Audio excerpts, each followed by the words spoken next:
Apostasy by Deydralinne. Chapter 4. A safe, cozy hiding place. It was quite the scene. Blaze and Theodore stood guard by the door of Ollivander's wand shop. Ginny leaned back in a chair with her boots on the counter, throwing a knife up in the air and catching the blade between her palms. Hermione, no doubt, looked positively unhinged. She stood atop a ladder, pulling boxes of wands from the shelves, only to throw the wand over her shoulder into a discarded heap when the wand did not choose her. Growls of frustration became more frequent as the mountain beneath her grew. Ginny caught sight of Theo looking at them with glee, while Blaze frowned at the pile on the floor. What? Ginny raised an eyebrow. Where's her old one? Blaze asked hesitantly. Ronald fucking Weasley, Hermione screamed from her spot on the ladder. He snapped her wand after that incident last week in Kent, banned her from missions, and told her she was starting to look like a Death Eater, Ginny explained.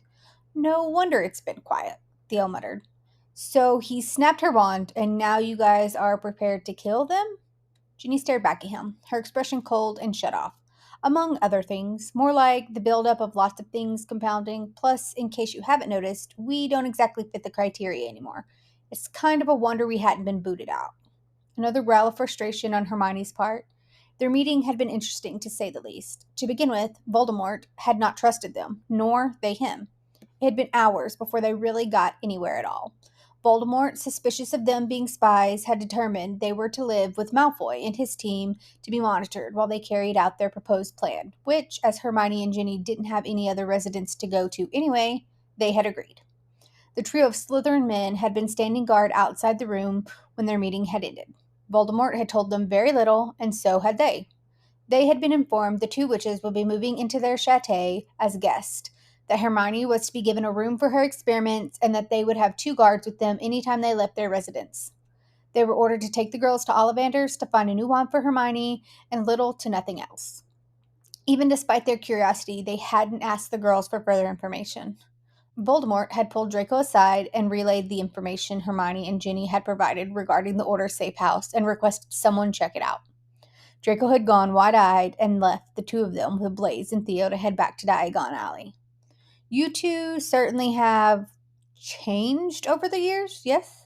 Blaze frowned at the pile of wands. Hermione smirked at the twitch of his fingers, refraining from reaching for his own wand. You sound like my brother. Ginny's grin was unsettling, wide, and not at all filled with amusement. Your brother is a git, Theo dismissed. Exactly. She looked at them pointedly. Blaze grinned back at her. You misunderstood, Deydralinne. It's not a bad thing. He winked at her, causing the redhead's cheeks to tint. Hermione let out a loud squeal from atop the ladder. Oh, yes, you are beautiful, she gushed. In her hand, she held a pale blonde-colored wand with a black, notched handle. You wand, dragon heartstring, 12 inches, solid, Hermione called, reading the inside of the box. Hermione jumped down from the ladder, staring at her wand in wonder. A massive smile broke out on her face. 4, she yelled. Ginny hit the floor face down. Blaze and Theo stared at her in shock for a second. She looked up at them in horror. Get down, you idiots! They both dropped to the ground a second later. A red streak hit the glass window frame behind them with such force that the surrounding brick flew out into the alleyway beyond. Hermione started jumping up and down, squealing with joy. Oh, I love it! This is so much better than my old one. She grinned at the wand again, clutching it to her chest in a hug. You could have killed us, Theo cried out, sitting back on his heels. Ginny scoffed. Oh, please, if we wanted you dead, you would be. Blaze's eyes glistened as he looked at the redhead. That Deydralinne, I believe. If we're done here, then we should return home. We still have to get you two settled in. Who exactly is it that lives in the house? You make it sound like it's all three of you, Hermione asked, stepping forward. Blaze blinked at the mess behind her, his fingers twitching. She observed the movement in amusement. It is. We all bought the château together, so it would belong to all of us as a family unit rather than remaining in our ancestral homes. There's me and my wife, Astoria, Blaze, Draco, of course, and then there's Daphne and Pansy, too. Theo offered Ginny a hand up. Oh, you just need good old Gregory and Millicent for your little Slytherin house to be complete, Hermione mocked. First of all, you killed Gregory like 5 years ago. Blaze raised an eyebrow at her, his restraint toward the mess finally breaking. He waved his wand, and all the discarded boxes and rejected wands returned to their places on the shelf. A sigh of relief escaped the man as he repocketed his wand. Did I? Condolences, she said, even though she actually couldn't care less. Blaze shrugged. He wasn't one of us anyway. And second, Millicent, who again wasn't one of us, fled the country in 6th year. Hermione stepped around the counter, drifting habitually to Ginny. Ginny held out her hand to look at Hermione's new wand. The two of them huddled together and looked it over in glee. Blaise cleared his throat. Hermione rolled her eyes. Yeah. Theo held out his arm for her to grab onto. Blaise stepped forward and offered his hand to Ginny. We will be making 3 jumps, so hold on and don't let go, Blaise explained. And she and Ginny took the pro-offered limb. Hermione groaned and steadied herself for the trip. She hated side apparitions. Well, actually, she didn't mind it, provided she was the one guiding the trips. But she hated to be the side-along. It left her feeling out of control, spinning a little and disoriented. I just want you to know, if Ginny doesn't arrive within 3 minutes of me and Theodore not here getting to wherever the hell it is we're going, I will be killing your buddy here in the most painful way possible. She offered a sweet smile to Blaise. Merlin, no fucking around with you, is there? Theo grumbled. Sorry, Theo, it's nothing personal, but the only one I trust is Gin, so if I have to make a threat on your life to ensure her safety, I will. Hermione was staring Blaise down, who seemed to be entertained more than anything. Don't worry, Granger, your friend is in good hands. In fact, I'll race you there. Blaise disappeared with a pop, taking Ginny with him. Bastard! Theo cried out before he was spinning them away. They had barely touched the ground in the first location before they were spinning through the tight tube again. Hermione's head was spinning so badly that everything was just a blur. She was vaguely aware of another landing, but again, they hadn't even touched the ground before they were on their way again. They popped out the other side at the exact same time as Blaise and Ginny. The latter looking a little green as she sank onto her hands and knees with a grim expression. That was a lot, she mumbled to the ground. Hermione waved her wand, and the redhead's hair pulled away from her face and into a messy ponytail. Ginny nodded her thanks and laid down on the grass beneath her. Sorry, Red, Blaise chuckled at her reaction. Hermione, whose own head slowly stopped spinning, looked around them. They had landed in a large rectangle grass yard bordered by off-white gravel and decorative trees. In front of them were 4 long stairs leading to a massive patio covered in cream-colored pavers. Behind that was a huge home that combined both modern and classic aesthetics. The structure itself looked to be a classic old-styled manor, but there had been clear renovations. All the windows had been replaced with large open frames. Welcome to our humble abode, ladies. Theo smiled back at them as he started off up the stairs. A shrill squeal of excitement filled the air, and a short blonde woman came running from the large, open sliding doors, throwing herself at Theo, her legs wrapping around him as he caught her. The woman showered kisses on him. I'm going to go out on a limb and say that is Astoria, Hermione said, walking over to Ginny, whose eyes were pinched shut. Up you get. Hermione reached down and grabbed her friend's hand, who accepted the help. Remind me to never travel with you again, Ginny grumbled at Blaise.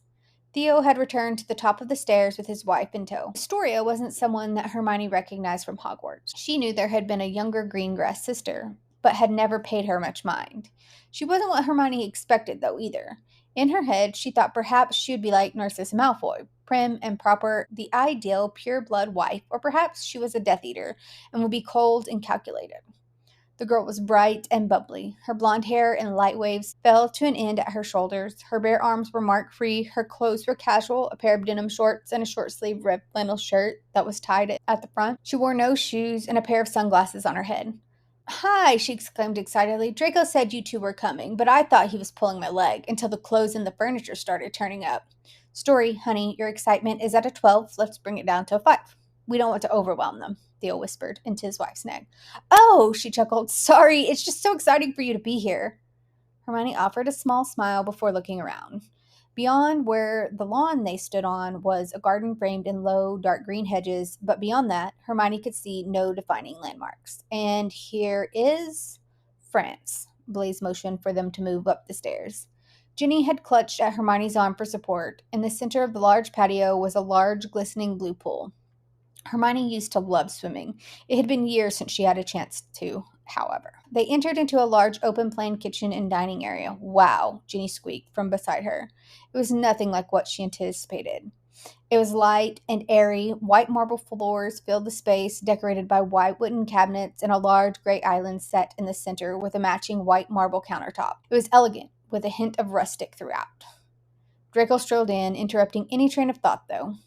He had gotten changed since Voldemort's manor. He had changed into a pair of tan trousers and short-sleeved black button-up that he hadn't bothered to button, bar the bottom two, where he had the shirt loosely tucked into his pants. Hermione allowed her eyes to roam over his defined chest, taking in his scars and definition of his muscles before Ginny squeezed her arm and she tore her eyes away. Objectively speaking, Hermione could admit he was nice to look at. Certainly nicer than any of the guys at the Order headquarters. A lot nicer. But she was also aware that Pansy, who was likely his girlfriend, probably wouldn't enjoy the mudblood invading their home and oogling her boyfriend. I trust that your trip to Ollivander's was successful, Draco drawled in annoyance.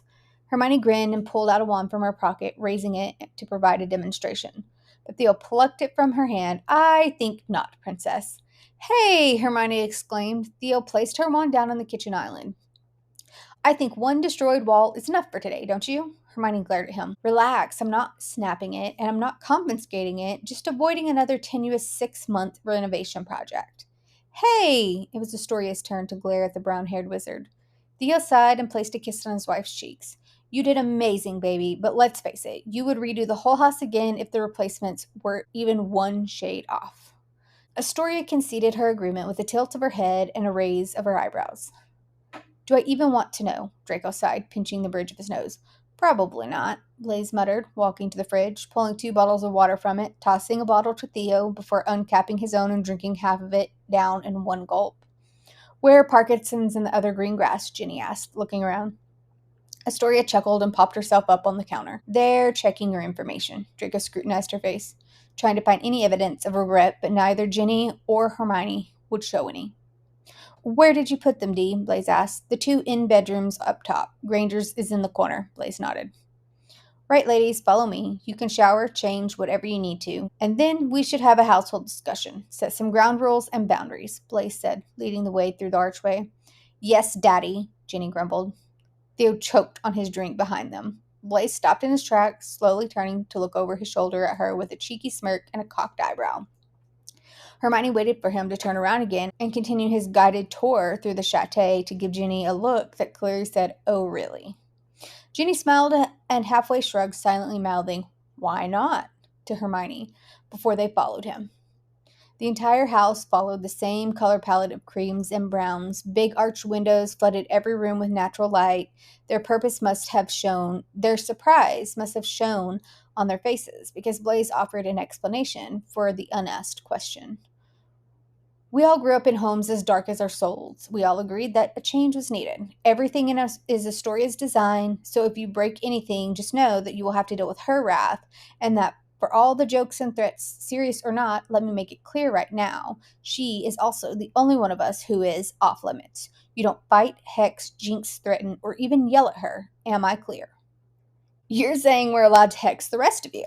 Ginny asked jokingly. Blaise led them up 3 flights of stairs before he answered.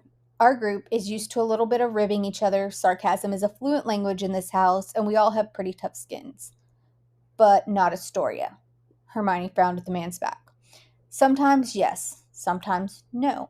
That is all you need to know for now. Kind of like how we have been given need-to-know information only regarding whatever little deal you have made today. Blaise paused with a calculated grin outside a set of double doors, the frame decorated in ornate gold. The door led to Ginny's room. 2 large arched windows filled the opposite wall. The ceiling decorated with classic moldings. In the center of the room was a large queen-size bed adorned with throw pillows and blankets. Several potted palms set in the corner of the room, adding pops of color. Under one window was a long white Victorian-style chaise.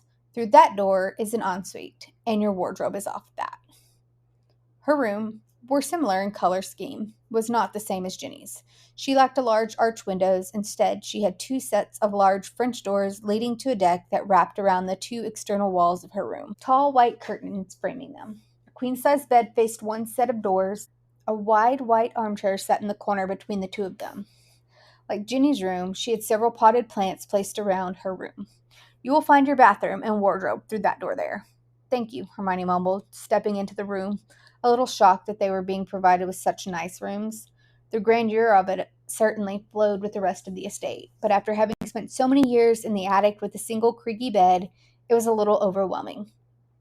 Blaise had made his retreat by the time she had wandered over to one set of doors. The view spanned for miles, overlooking another large lawn before it dropped off a cliff. Below the cliff was a bustling city, Which city, she had no idea. But it was beautiful and untouched by the war in the way that England was. Holy shit, she whispered to herself.